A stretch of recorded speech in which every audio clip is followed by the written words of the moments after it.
നമസ്കാരം. 6-7 ദിവസം അവിടെ നമ്മുടെ മുറിപ്പാലത്തടി മടന്തമ്പുരാൻ ക്ഷേത്രത്തിൽ ഇരിക്കുമായിരുന്നു.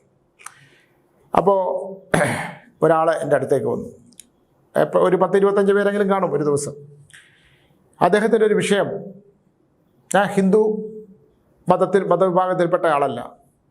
നമുക്കൊരാളെ നെറ്റിയുടെ ലക്ഷണം കാണുമ്പോൾ അറിയാം അദ്ദേഹം ഏത് മതത്തിൽപ്പെട്ട ആളാണെന്ന്. അദ്ദേഹത്തിൻ്റെ വിഷയം, അദ്ദേഹം ഒരു സ്ഥലം മേടിച്ചു. സ്ഥലം മേടിച്ചത് വളരെ മനോഹരമായൊരു സ്ഥലം, കോടിക്കണക്കിന് വിലപിടിപ്പുള്ള സ്ഥലം. ആ സ്ഥലത്തിന് വിൽക്കാൻ പറ്റുന്നില്ല. ഞാൻ ചോദിച്ചത് ആരുടെ വസ്തുവാണ്? അത് പാരമ്പര്യമായിട്ട് കിട്ടിയതാണ്. നമ്മുടെ മതമനുസരിച്ച് പാരമ്പര്യമായി ആ അമ്പലദേശത്ത് കിട്ടാൻ സാധ്യതയില്ല. അപ്പോൾ ഇതാരുടെയാണ്? അപ്പോൾ അദ്ദേഹം പറഞ്ഞു എൻ്റെ ആരോ ഒക്കെ മേടിച്ചു. ഞാൻ പറഞ്ഞു ഇത് ബ്രാഹ്മണന്മാരുടെ കയ്യിലിരുന്ന, ശുദ്ധ ബ്രാഹ്മണന്മാരുടെ കയ്യിലിരുന്ന, അമ്പലവാസികളായ ആരുടെയെങ്കിലും കയ്യിലിരുന്നതാണോ? അതെ. അപ്പോൾ ഇതെങ്ങനെയാണ് നമ്മുടെ കയ്യിലേക്ക് വന്നത്? അത് വന്നു, അത് ഉണ്ട്, അത് അങ്ങനെ വന്നതാണ്. പക്ഷേ ഉള്ള വിഷയം, എൻ്റെ അടുത്ത് വന്നത് ആരോ പറഞ്ഞയച്ചു, സ്വാമി അവിടെ കിടന്ന് ഉറങ്ങാൻ പറ്റില്ല, അത് വിൽക്കാനും പറ്റില്ല, പക്ഷേ ഇവർക്ക് വിറ്റാലേ പറ്റൂ. ഞാൻ ഒരു കാര്യം നിങ്ങളോട്, നമ്മുടെ DNA പ്രേക്ഷകരോട് പറയാൻ ഉദ്ദേശിക്കുന്നതാണ്. നമ്മളൊരു വസ്തു മേടിച്ചാൽ ആ മേടിക്കുന്ന വസ്തു ശുദ്ധമല്ലെങ്കിൽ, ഒരാൾ വസ്തു വിൽക്കുന്ന എന്തിനാണ്? കടബാധ്യതകൾ കൊണ്ടാണോ, അല്ലെങ്കിൽ ഇതിനേക്കാൾ മനോഹരമായ മറ്റൊരു വീട് വയ്ക്കാനാണോ? ഇതൊക്കെ ഒരുപാട് ചോദ്യങ്ങളുണ്ട്. ഞാൻ വിൽക്കുന്നത് ഏതാണ്? വസ്തു വിൽക്കുന്നത് എൻ്റെ അടുത്ത് വരരുതെന്ന് ഞാൻ പറഞ്ഞിട്ടുണ്ട്. എന്നാലും വരും. സ്വാമി വഴക്ക് പറയരുത്, വസ്തു വിറ്റേ പറ്റൂ, കടം കയറി മുടിഞ്ഞു. കടം കയറും ചില വസ്തുക്കൾ മേടിച്ചാൽ. കടം മേടിച്ച് വസ്തു മേടിച്ചു, ആ വസ്തുവിൽ നിന്ന് പിന്നെ കടം ഒരിക്കലും തീരൂല, അതിങ്ങനെ കൂടിക്കൊണ്ടേയിരിക്കും. അതങ്ങനെയാണ്. നമ്മളിപ്പം ഒരാളെ ശത്രുവല്ല, രണ്ടുപേരും തമ്മിൽ നല്ല സൗഹൃദമുണ്ട്. അപ്പോൾ ഒരാൾ കുറച്ച് പൈസ കൂടെ കടം ചോദിച്ചു, അപ്പം നമ്മൾ കൊടുത്തു. അങ്ങ് കൊടുത്തേക്കണം, തിരിച്ച് ചോദിക്കരുത്. തിരിച്ച് ചോദിച്ചാൽ ശത്രു, പിന്നെ ഏറ്റവും മോശക്കാരനാവും. ചിലവർ നിവൃത്തിയില്ലാത്തവരുണ്ട്, തരണം എന്ന് അവർക്ക് ആശയമുണ്ട്. അവർ അന്നത്തെ ആവശ്യത്തിന് വേണ്ടി മേടിച്ചു പോയി, തരണം എന്ന് ആശയമുണ്ട്, പക്ഷേ നിവൃത്തിയില്ല. അത് നമുക്ക് മനസ്സിലാവും. ഞാനെന്ന് പറഞ്ഞാൽ ഞാൻ പലിശയ്ക്ക് കൊടുക്കാൻ പോകണമെന്നില്ല. കുറച്ച് പൈസ ഉള്ളത് ബാങ്കിലിട്ടിട്ടുണ്ട്, ബാങ്കിൻ്റെ പൈസ മേടിച്ചാണ് ജീവിക്കുന്നത്, പുസ്തകം വിറ്റ പൈസയും തന്നെ. അപ്പോൾ ഇതൊക്കെ തന്നെ വരുമാനം. ഇപ്പം ഞാൻ പറഞ്ഞു വന്നതിൻ്റെ ഒരു കാരണം, ഈ വന്നിരിക്കുന്ന അദ്ദേഹത്തിൻ്റെ വസ്തു തിരുവനന്തപുരം നഗരത്തിലെ ഒരു മഹാക്ഷേത്രത്തിൻ്റെ ഒരു വശത്തുള്ള ഭൂമിയാണ്. സെൻറ്റിന് ഏകദേശം 1 കോടിക്ക് പുറത്ത് വരും. അപ്പോൾ 12, 13, 14 സെൻറ്റ് സ്ഥലമുണ്ട്. അപ്പോൾ 10-15 കോടി രൂപയ്ക്ക് പുറത്ത് വിലയുള്ള വസ്തു. പക്ഷേ ആ വസ്തു പലരുടെയും കയ്യിലിരുന്നു. അതിനകത്ത് വലിയ ബിൽഡിംഗ് ഉണ്ട്, വലിയ മുതലാളിമാരത് മേടിച്ചു. അവർക്കെല്ലാം അപമൃത്യു സംഭവിക്കുക, ബിസിനസ് തകരുക, വംശത്തിന് ദോഷമുണ്ടാകുക ഇത്യാദി കാര്യങ്ങൾ സംഭവിച്ചു കൊണ്ടേയിരിക്കുന്നു. അതെന്താണ് സ്വാമി എന്ന് ചോദിച്ചു. ഞാൻ പറഞ്ഞു, താങ്കൾക്ക് ഞാൻ പറയുന്നത് അങ്ങോട്ട് എടുക്കാൻ പറ്റുമോ? തീർച്ചയായും സ്വാമി. കാരണം ഞാൻ എന്താ വന്നത്, അത് സ്വാമിയുടെ അടുത്ത് ഇങ്ങനെ ഒരു കാര്യം പറഞ്ഞു, ഒരാൾ ഇതൊക്കെ പറഞ്ഞു, അപ്പോൾ അദ്ദേഹത്തിന് ഇങ്ങനെ സംഭവിച്ചു, അതുകൊണ്ട് വന്നാണ്. ശരി, ഞാൻ ആരാണെന്ന് ചോദിക്കാനും നിന്നില്ല.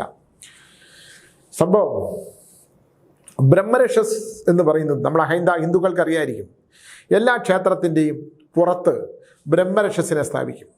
ഈ ബ്രഹ്മരക്ഷസ് എന്ന് പറയുന്നത് അപമൃത്യു സംഭവിച്ച, ഹിതമല്ലാത്ത മാർഗത്തിലൂടെ ജീവിച്ച മഹാബ്രാഹ്മണന്മാരെല്ലാം പണ്ഡിതന്മാരും ഒക്കെ ആണല്ലോ.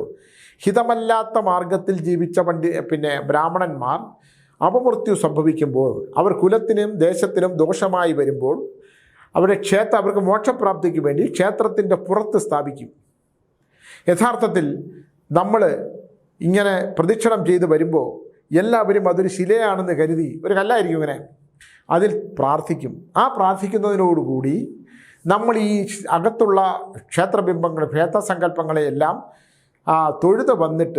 തൊഴുത് വന്ന് നമുക്ക് കിട്ടിയ മോക്ഷം ഇദ്ദേഹത്തിന് വെച്ചിട്ട് പോവുകയാണ്. ഒരു കാരണവശാലും ബ്രഹ്മരക്ഷസിനെ നമ്മൾ തൊഴുത് പ്രാർത്ഥിക്കരുതെന്നാണ് എൻ്റെ അറിവ്. നിങ്ങളൊന്നും കുറച്ചുകൂടെ അറിവുള്ള ആരെങ്കിലും ചോദിച്ചോളൂ. എനിക്ക് വലിയ എൻ്റെ അറിവാണ്, എനിക്ക് അത്ര വലിയ അറിവുകളില്ല. എന്നാലും ചെറിയ അറിവുകൾ വെച്ച് പറയാണ്, ക്ഷേത്രത്തിൻ്റെ പുറത്ത് പല തലമുറകളും പല തറവാടുകളും നശിച്ചു പോകുന്നതിൻ്റെ ബ്രഹ്മരക്ഷത്തിൻ്റെ സ്ഥാനമുണ്ടല്ലേ അവിടെ എന്ന് ചോദിച്ചാൽ മതി. ഉണ്ട്. ബ്രഹ്മരക്ഷത്തിനെ വെച്ച് ആരാ പൂജിക്കണേ? അത് ഭസ്മമിട്ട് പൂജിക്കും. എന്തിന്? അയാൾ മോക്ഷം, നശിച്ചുപോയ ജന്മാംശങ്ങളിൽ നിന്നുണ്ടാകുന്നതാണ് ബ്രാഹ്മണൻ. എനിക്ക് മനസ്സിലായി ഈ സംഭവം എന്താണെന്ന് ഇദ്ദേഹത്തിൻ്റെ. ഇത് ഞാൻ ഒരു സൂചനയായിട്ട് പറഞ്ഞു എന്നുള്ളതേ ഉള്ളൂ. ഈ വന്നിരിക്കുന്ന ആളിനോട് ഞാൻ ബിൽഡിങ്ങിൻ്റെ രൂപമൊക്കെ പറഞ്ഞു. അവിടെ എനിക്ക് മനസ്സിലായി ആ ബ്രാഹ്മണൻ, ആ ബ്രഹ്മരക്ഷസിൻ്റെ സാന്നിധ്യം ഇത്ര തലമുറകൾക്ക് 2-3 തലമുറകൾക്ക് അപ്പുറത്താണ്. അവിടെ ഒരു കുളമുണ്ട്, അതിനിപ്പുറത്ത് പോയാൽ ഒരു ദേവസ്ഥാനമുണ്ട്, ഇപ്പുറത്തേക്ക് ഒരു സ്ഥാനമുണ്ട്, അപ്പുറത്തേക്ക് ഒരു ക്ഷേത്ര സംവിധാനമുണ്ട്. എല്ലാം ബന്ധിച്ച് ഈ ബ്രഹ്മരക്ഷസിന് ഒരിക്കലും ഈ മഹാബ്രാഹ്മണൻ, ഈ അപമൃത്യു സംഭവിച്ച ദുഷ്ടാത്മാവായ ഈ ബ്രാഹ്മണന്മാർ അങ്ങനെ ആകാറില്ല. പക്ഷേ ഇപ്പോഴും ചില ആശാന്മാർ ഇറങ്ങിയിട്ടുണ്ട്. നല്ല തൊടുത്തു കൊഴുത്തു നല്ല ലക്ഷണമുള്ള ആൾക്കാരായിരിക്കും. പക്ഷേ കയ്യിരിപ്പ് മുഴുവൻ ഇതുപോലെ നാട്ടുകാരെ പറ്റിച്ചു. പക്ഷേ ഞാൻ 2% ഉള്ളൂ. ഇത് 98% നല്ല മനുഷ്യരാണ്. 98% അഗാധ പാണ്ഡിത്യവും ഒക്കെ ഉള്ള മനുഷ്യരാണ്. നല്ല നല്ല പണി, നമുക്ക് കാലി തൊട്ട് തൊഴാൻ തോന്നും. പക്ഷേ 2% ആൾക്കാരുണ്ട്. നമ്മളവരുടെ പൂർവ്വജന്മം എടുത്താൽ അവരെന്തുകൊണ്ട് ഇങ്ങനെ ആയി എന്നുള്ളതുകൊണ്ട് നമുക്ക് കിട്ടും. മഹാബ്രാഹ്മണന്മാരായ, അപാര ബുദ്ധിശാലികളായ, വേദപാണ്ഡിത്യമുള്ള, ദൈവസാന്നിധ്യമുള്ള ഒരുപാട് മഹാബ്രാഹ്മണന്മാരുണ്ട്. പക്ഷേ 2%, ആ 2%ത്തിൽപ്പെട്ട മനുഷ്യരാണ് ഞാൻ ഈ ബ്രഹ്മരക്ഷസ് എന്ന് പറയുന്നത്. ഈ എൻ്റെ മുമ്പിലിരിക്കുന്ന മനുഷ്യൻ്റെ ബിൽഡിങ്ങിനകത്ത് ഒരു ബ്രഹ്മരക്ഷസിൻ്റെ സാന്നിധ്യമുണ്ട്. അപ്പോൾ ഞാൻ പ്രമാണം ഉണ്ടോ കയ്യിൽ? ആ പ്രമാണം എടുത്ത് നോക്കിയാൽ ആ പ്രമാണത്തിനകത്ത് വേറൊരു സമുദായത്തിൽപ്പെട്ട ആളിൻ്റെ ഒരു പേരൂടെ കാണും. അത് ഇന്ന കാലഘട്ടത്തിലുള്ളതായിരിക്കും. എന്താണ്? ഒരിക്കലും അവിടെ അങ്ങനെ ആ ഒരു പ്രത്യേക വിഭാഗം താമസിക്കുന്ന മഹാബ്രാഹ്മണന്മാർ മാത്രം താമസിക്കുന്ന സ്ഥലമാണ്. അവിടെ വേറൊരാൾക്ക് വരാനുള്ള ഒരു സാധ്യതയുമില്ല. ഇവരുടെ ഈ വന്ന ആളിൻ്റെ കുടുംബം മുഴുവൻ ശിഥിലമായിക്കൊണ്ടിരിക്കുകയാണ്. കടബാധ്യത കയറിയിട്ട് നാശം എന്ന് പറഞ്ഞാൽ അവർക്ക് വംശമില്ലേ, വംശം മുഴുവൻ വിപത്ത് സംഭവിച്ചുകൊണ്ടിരിക്കുകയാണ്. ഞാനത് കണ്ടുപിടിച്ചു. അതെന്താണെന്ന് പറഞ്ഞാൽ, ഈ ഒരു ബ്രാഹ്മണൻ, അദ്ദേഹം നല്ല പാണ്ഡിത്യമൊക്കെ ഉണ്ടായിരുന്നു. നല്ല കുലം തന്നെയായിരുന്നു. രാവിലെ കുളത്തിൽ കുളിക്കും, പിന്നെ അതിരാവിലെ 3 മണിക്ക് എഴുന്നേക്കും, പിന്നെ എല്ലാ കർമ്മങ്ങളും ചെയ്യും. പക്ഷേ എപ്പോഴോ ഈ ആത്മീയത അങ്ങോട്ട് വിട്ടിട്ട് ഭൗതികമായിട്ടുള്ള ചിന്തകൾ വന്നിങ്ങനെ കയറി, ഭൗതിക ചിന്തകൾ വന്ന് കാട് കയറി. രാഹുൽ മാങ്കൂട്ടത്തിനെ പോലെ എവിടെ നിൽക്കേണ്ട ആളാണ് രാഹുൽ മാങ്കൂട്ടം? എവിടെ നിൽക്കേണ്ട ആളാണ്? ഇപ്പം എവിടെയാണ് നിൽക്കുന്നത്? ജയിലിൽ കിടക്കുവാണ്. ആ ഭൗതികതയിലെ ഭൗതികമായ ശക്തി അദ്ദേഹത്തിൻ്റെ ഞാൻ ഒരിക്കലും ന്യായീകരിക്കില്ല. അത് മനുഷ്യജന്മമാണോ എന്ന് തന്നെ നമുക്ക് സംശയമാണ്. അത് വലിയ ആപത്താണ്, അത് വലിയ മഹാദുരന്തങ്ങൾ. ഓരോ കുഞ്ഞിനെ നശിപ്പിക്കപ്പെടുമ്പോഴും ആ ശിശുശാപം, സാധാരണ ഞാൻ എപ്പോഴും പറയാറുണ്ട്, നിങ്ങൾ ഒരു കുട്ടിയെ വളർത്തണം, ഒരു കുട്ടി മതി, അതിനുള്ള സാമ്പത്തിക ശേഷിയേ ഉള്ളൂ. അങ്ങനെയുള്ള സാമ്പത്തിക ശേഷി ഉണ്ടെങ്കിൽ ഒരു കുട്ടിയൊക്കെ പോരെ. പിന്നെ ശാരീരികമായ ആകർഷണം തോന്നുന്ന സമയത്ത് ആ കുട്ടി ജനിക്കാനുള്ള സമയമാണ്. ഇന്ന് വേണ്ടാന്ന് വെച്ച് അങ്ങോട്ട് മാറ്റി വെച്ചൂടെ? ഇല്ലെങ്കിൽ സർക്കാർ എന്തെല്ലാം മാർഗ്ഗങ്ങൾ ഇറക്കിയിട്ടുണ്ട് അതിനകത്ത്. അതൊന്നുമില്ലാതെ ഒരു കുട്ടി അങ്ങോട്ട് ജനിച്ചു കഴിഞ്ഞാൽ നിങ്ങളതിനെ എടുത്തു കളയുമ്പോൾ ഉണ്ടാകുന്ന ശിക്ഷ എന്ന് പറയുന്നത് അതിഭീകരമാണ്. നമുക്ക് പറഞ്ഞറിയിക്കാൻ പറ്റില്ല. ഒരു മനുഷ്യ ജീവനെ കൊന്നുകളയുകയാണ് ചെയ്യണത്. അത് ചെയ്യുന്ന ഡോക്ടർമാരും അത് തന്നെ, അതുമായിട്ട് സഹകരിക്കുന്നവരും അത് തന്നെ, അത് അനുഭവിക്കുന്ന മാതാവിൻ്റെ അവസ്ഥ, അവരുടെ ആരോഗ്യം കൊണ്ട് ഒരിക്കലും രക്ഷപ്പെടാൻ പറ്റില്ല. ഒരിക്കലും ആ ദുരന്തത്തിൽ നിന്ന് മോചിപ്പിക്കാൻ പറ്റുകയില്ല. ഞാനിപ്പോൾ അതിൻ്റെ തന്ത്രശാസ്ത്രത്തിൽ നിന്ന് ഒരെണ്ണം എടുത്തിട്ട് ഈ ദർഭയിൽ ഏത് പരിഹാരക്രിയകളൊക്കെ ചിലപ്പോൾ ചെയ്യുമ്പോൾ ദർഭയിലുണ്ടാക്കിയിട്ട് എള്ളും, പിന്നെ ദർഭ എന്ന് പറയുന്നത് ഭഗവാന്റെ രോമകൂമങ്ങളും വെള്ളം എന്ന് പറയുന്ന വിയർപ്പ് തുള്ളികളുമാണ്. ഇത് രണ്ടും കൂടെ മിക്സ് ചെയ്ത് ആൾഡൂബ് ഉണ്ടാക്കി ശിശുക്കളൊക്കെ ആണെങ്കിൽ ഒരു ശ്രമം നടത്തുന്നുണ്ട്. അത് എത്രത്തോളം ഫലമുണ്ടെന്ന് എനിക്ക് അറിഞ്ഞുകൂടാ. അത് ചെയ്തു കൊടുക്കും. എല്ലായിടത്തുനിന്നും ഭരിക്കില്ല, എന്നാലും തൃപ്തിക്ക് വേണ്ടിയിട്ടായി ചെയ്തു കൊടുക്കും. പിതൃക്കളുടെ ഹോമങ്ങൾ നമ്മൾ വേറെ ഒരു അമ്പലത്തിലും പോകണ്ട, പിതൃക്കളുടെ ഹോമങ്ങൾ അങ്ങ് ചെയ്തേക്കണം. അത് എല്ലായിടത്തും ഒന്നും ഇപ്പം പരശുരാമ ക്ഷേത്രത്തിൽ നന്നായിട്ട് ചെയ്യുന്നുണ്ട്. ഞാൻ കർക്കിടക മാസത്തിലൊക്കെ വർഷങ്ങളായിട്ട് അവിടെ പോയിട്ട് പിതൃബലി ഇടുന്നുണ്ട്. അതല്ല, നമ്മളത് കണ്ടെത്തിക്കൊണ്ട് അത് ചെയ്യേണ്ട ചില താന്ത്രിക കർമ്മങ്ങളുണ്ട്.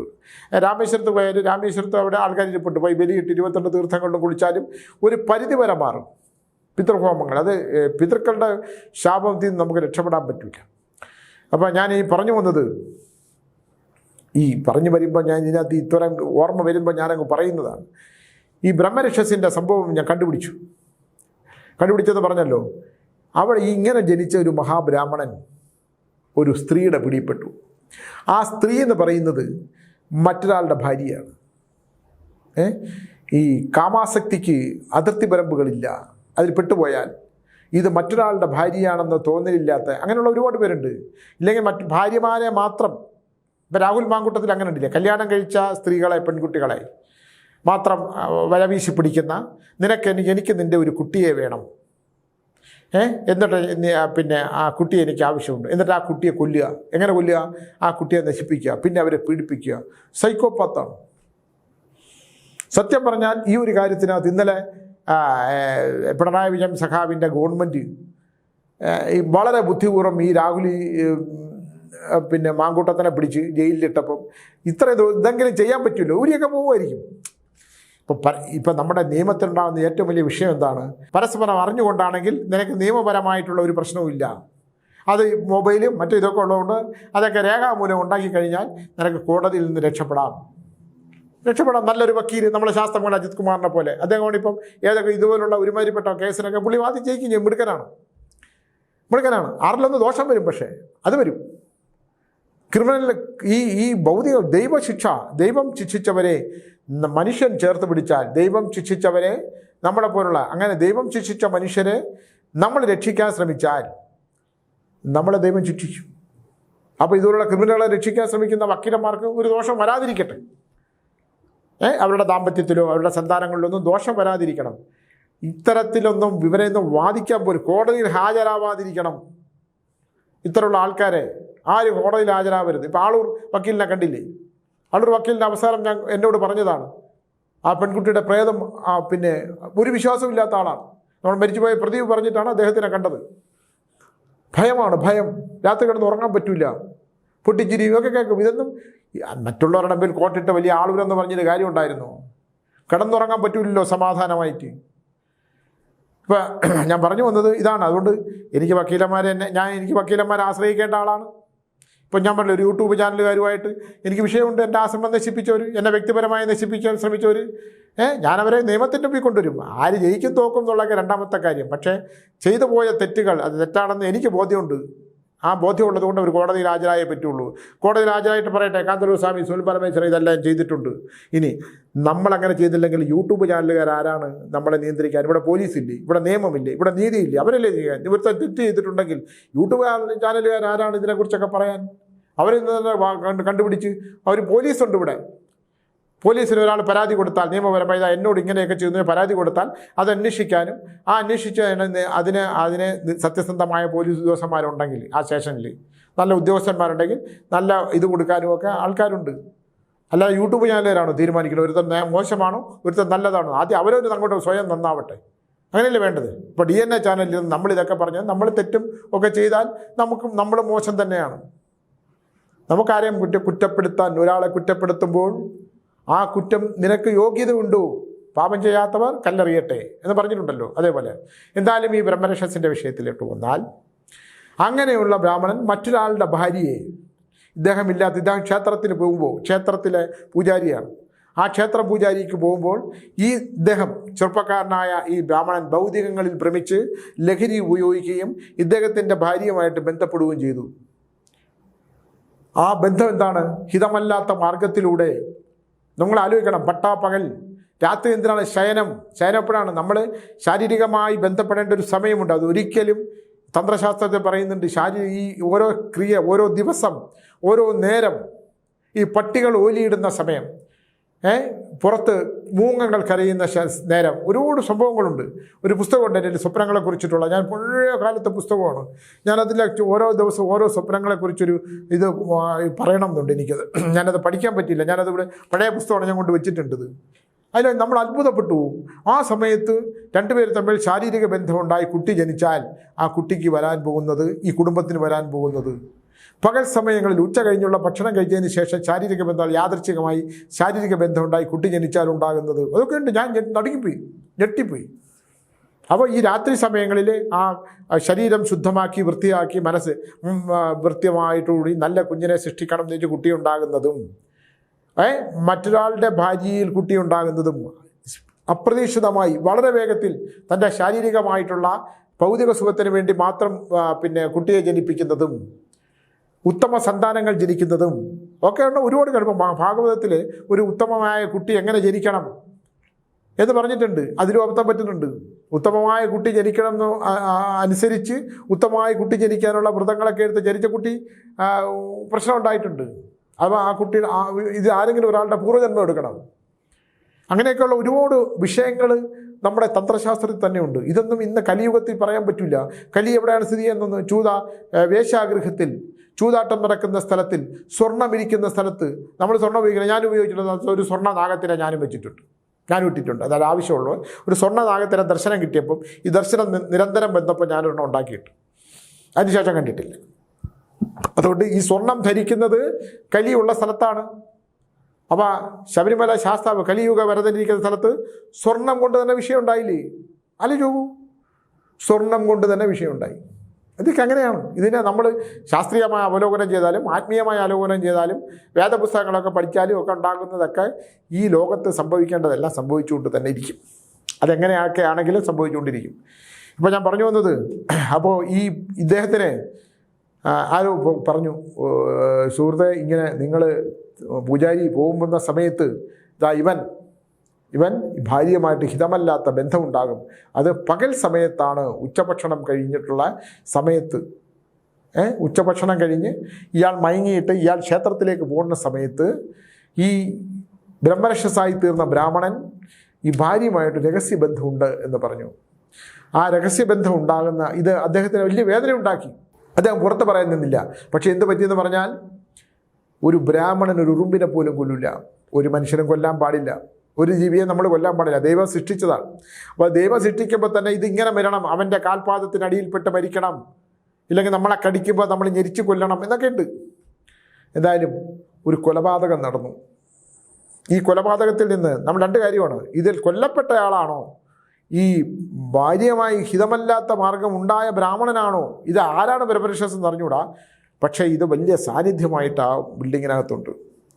ഞാനത് അവരോട് പറഞ്ഞു, ഇതിന് പരിഹാരമുണ്ടോ എന്ന് എനിക്ക് അറിഞ്ഞുകൂടാ, ഞാനൊന്ന് കണ്ടെത്താൻ ശ്രമിക്കുക, ഇതിൽ ആരാണ് ബ്രഹ്മരക്ഷസ് എന്ന് അറിഞ്ഞുകൂടാ. പക്ഷെ ആ ബ്രഹ്മരക്ഷസിൻ്റെ സാന്നിധ്യത്തിന് 3 സൈഡിലേക്കും പോകാൻ പറ്റില്ല, ബന്ധിച്ച് നടുവിലായിപ്പോയി. കാരണം അവിടെ തന്നെ അടക്കം ചെയ്യുക ചെയ്തത്. നൂറ്റാണ്ടുകൾക്ക് മുമ്പുള്ള കഥയാണ്. വർഷങ്ങൾ കഴിഞ്ഞു, അതിൻ്റെ പുറയിലോട്ട് പോകണം. അതിലൊരു സത്യം എന്ന് പറഞ്ഞാൽ, ഇത്രയും കോടിക്കണക്കിന് സെൻറ്റിന് ഇത്രയും കോടി വരെയുള്ള ഈ സ്ഥലത്തുള്ള ഈ 10-15 സെൻറ്റിനകത്തുള്ള സ്ഥലത്ത് ഒരാൾക്ക് പോലും അതിന് ചുറ്റുമുള്ള പരിസരത്ത് രക്ഷപ്പെടാൻ പറ്റണില്ല എന്നുള്ളതാണ്. മഹാദുരിതമാണ്, ഭീകര ദുരിതം. അപ്പോൾ ഞാനിങ്ങനെ ഇന്നലെ അവർ വിളിച്ചിരുന്നു, ഇത് എന്തെങ്കിലും ഒരു മാർഗമുണ്ടോ. അപ്പോൾ ഇതിൽ ആരാണെന്ന് കണ്ടുപിടിക്കണം. ഈ കൊലപ്പെടുത്തിയ ഭർത്താവാണോ, അല്ലെങ്കിൽ ഈ ബന്ധമുണ്ടാക്കിയ ഭർത്താവാണോ, അല്ലെങ്കിൽ ഈ ഭാര്യയുടെ പിന്നെ അവസ്ഥ എന്താണ്, ഇതൊക്കെ കണ്ടുപിടിക്കാൻ പറ്റുമെന്ന് നമുക്ക് അറിഞ്ഞുള്ളൂ. ഒരു ശ്രമം നടത്താമെന്നുള്ളതല്ലാതെ. പക്ഷേ അത് തുടണ്ടാന്ന് ഞാൻ പറഞ്ഞു. ആ പ്രമാണത്തിൻ്റെ കോപ്പി ഒന്ന് കൊണ്ടുവരാൻ ഞാൻ പറഞ്ഞിട്ടുണ്ട്. ആ പഴയത് കിട്ടി, നിങ്ങളിലുള്ള പ്രമാണത്തിൻ്റെ ഏറ്റവും പൂർവ്വമായിട്ടുള്ളത് എടുക്കുക. ഇദ്ദേഹത്തിനെ ഇവിടുന്ന് ആവാഹിച്ച് മാറ്റാനൊന്നും പറയില്ല. അതിനകത്തൊരു ഹോമമുണ്ട്, അതിനെ ഇതിലേക്കൊണ്ട് അവിടെ തന്നെ ദഹിപ്പിക്കണം. അപ്പോൾ നമ്മളിപ്പോൾ ഒരിടത്ത് ശവം അടയ്ക്കിയാൽ എത്ര കാലം കഴിഞ്ഞാലും അവിടെ അതിൻ്റെ ഒരു സാന്നിധ്യ ശക്തി ഉണ്ടാകും. ഈ എല്ലുപൊടിയും ബാഷ്പവും ഒക്കെ. ഞാനൊരു ഉദാഹരണം പറയാം. ഒരാളുടെ കോഴിക്കോട് ഭാഗത്താണ്, ഒരാളുടെ ഭാര്യ 2 കാലിലും നീരാണ്, മന്ത് പോലെ. ഈ വളരെ ചികിത്സ ചെയ്തിട്ടും അതിനൊരു മാറ്റം ഉണ്ടായില്ല. അവസാനം എന്നെ ദുബായിൽ നിന്ന് വിളിച്ചു. ഞാനത് പറഞ്ഞിട്ടുള്ളതാണെന്ന് എനിക്ക് തോന്നുന്നത്. അതിന് പറഞ്ഞു, ഇങ്ങനെ സ്വാമി 2 കാലിലും നീരാണ്, മന്ത് പോലാണ്, മടുത്തു ജീവിതം, വലിയ വീട് വെച്ചു, ഇത്ര കോടി രൂപയുടെ വീട്. അപ്പോൾ ഞാൻ ചോദിച്ചു, പിന്നെ വേറെ അമ്പലം ക്ഷേത്രങ്ങൾ വല്ലതും ഉണ്ടായിരുന്നു? ഒന്നും അറിഞ്ഞൂടാ. പക്ഷെ ഒരു മനയുടെ ആ ഭാഗം ഇങ്ങനൊരു മഠമായിട്ടാണ് അറിയപ്പെടുന്നത്. ഇപ്പം ഞാൻ അങ്ങനെ ലക്ഷണം നോക്കുമ്പോൾ അങ്ങനെയൊന്നുമില്ല. അപ്പം ഞാൻ ചോദിച്ചേ, നിങ്ങളുടെ വീട് കുറച്ച് താണിട്ടാണോ ഇരിക്കുന്നത്? കുറച്ച് താണിട്ടാണ്. അപ്പോൾ അതിൻ്റെ മുകളിൽ എന്താണ്? മുകളിൽ മറ്റൊരു വീടാണ്. ഞാൻ അവിടെ പശുക്കൾ വല്ലതും ഉണ്ടോ? ഒരുപാട് പശുക്കളുണ്ട്. സംഭവം എന്താണെന്ന് പറഞ്ഞാൽ, ഈ പശുക്കളെ വളർത്തിയിട്ടില്ലേ, ഈ പശുക്കളിൽ പലത് ചത്തുപോയിട്ടുണ്ട്. ചത്തുപോകുന്ന പശുക്കുട്ടികളൊക്കെ ഇവർ ഈ വീടിൻ്റെ മോൾ ഭാഗത്ത് കൊണ്ടുവന്ന് അടക്കം ചെയ്യും, കുഴിച്ചിടുമ്പോൾ മഴ പെയ്ത് അതിൻ്റെ ആ എനർജി ഉണ്ടല്ലോ, അത് ഈ വീടിൻ്റെ അടി വരും.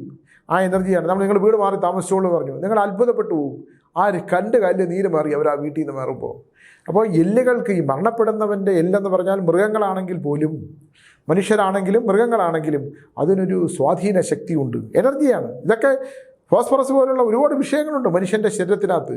കാരണം അവനിങ്ങനെ ചിന്തിച്ചു കൂട്ടുന്നതും അവൻ്റെ ബുദ്ധിയും അവൻ്റെ കഴിവുകളും ഒക്കെ ഉള്ളതാണ് ഒരു സാധനം. ചുമ്മാ ഒരു ദിവസം സുപ്രഭാതത്തിൽ നമ്മളങ്ങ് ഇല്ലാതായി എടുത്ത് ജഡം എന്ന് പറഞ്ഞ് കളഞ്ഞാൽ വേറെ ഒരുപാട് വിഷയങ്ങളുണ്ട്. ഇത് ശവസംസ്കാരം എന്ന് പറയുന്നത്, അതിനാണ് ഈ ഒരു ശ്മശാനം സെപ്പറേറ്റ് സ്ഥാപിക്കുന്നത്. നമ്മൾ പണ്ട് ഒരു വീട്ടിൽ ഞാൻ പറയുന്നത് ഒരുപാട് കഥകളുണ്ട്, സമയമായിപ്പോയി. പിന്നെ മരിച്ചിട്ടൊരു കല്ലെടുത്ത് വെച്ചു. ആ കല്ലിൻ്റെ കഥ ഞാൻ പറയാം. ആ കല്ലുണ്ടാക്കിയ വിപത്താണ് ഒരു കല്ല്. കാരണം ഒരാൾ മരിച്ചു, അയാൾ കല്യാണം കഴിച്ചിട്ടില്ല, അയാളെ സ്വത്തും പണമൊക്കെ ഉണ്ടായിരുന്നു, അയാളെ കൊലപ്പെടുത്തിയതായിരിക്കും, അയാളെ എടുത്തു വെച്ചിട്ട് അവിടെ ഒരു കല്ലും എടുത്തു വെച്ചു. ആ കുലം പോയ പോക്കാണ്.